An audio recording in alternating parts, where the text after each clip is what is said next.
തുടർച്ചയായിട്ടുള്ള 19 ദിവസവും വിഷുദിനത്തിൽ കേരള ബോക്സ് ഓഫീസിൽ മികച്ച കളക്ഷൻ സ്വന്തമാക്കി ധാരാളം കേന്ദ്ര കഥാപാത്രമെടുത്തി എമ്പുരാൻ. ഹലോ ഫ്രണ്ട്സ്, എല്ലാവർക്കും മൂവി ടോക്സ് അറിവിന്റെ പുതിയൊരു വീഡിയോ സ്വന്തം.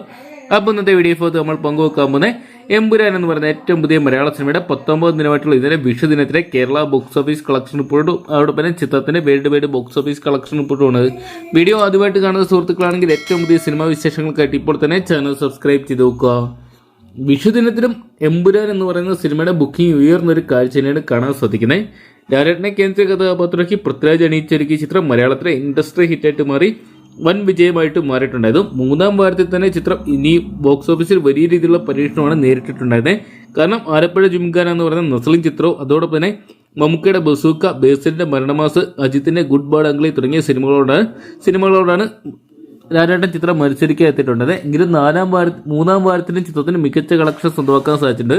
വിഷുദിനമായിട്ടുള്ള ഇന്നലത്തെ ചിത്രത്തിന്റെ കേരള ട്രാക്കിംഗ് കളക്ഷൻ റിപ്പോർട്ട് പുറത്തുവരുമ്പോൾ ചിത്രം ഏകദേശം 70 മുതൽ 75 ലക്ഷത്തിനടുത്തുള്ള ഒരു കളക്ഷൻ സ്വന്തമാക്കിയെന്നാണ് പുറത്തുവരുന്ന റിപ്പോർട്ടുകൾ. എന്തൊക്കെയാണ് ചിത്രം വേൾഡ് വൈഡ് ബോക്സ് ഓഫീസിനായിട്ട് ഇന്നലെ 1 കോടിക്ക് മുകളിൽ സ്വന്തമാക്കിയിട്ടുണ്ടായിരുന്നു. ഇതിനോടൊപ്പം തന്നെ ചിത്രം വേൾഡ് വൈഡ് ബോക്സ് ഓഫീസിനായിട്ട് 265 കോടി സ്വന്തമാക്കി ചിത്രം കേരള ബോക്സ് ഓഫീസിന് 86 കോടി പിന്നിട്ടു എന്നാണ് പുറത്തുവരുന്ന റിപ്പോർട്ടുകൾ.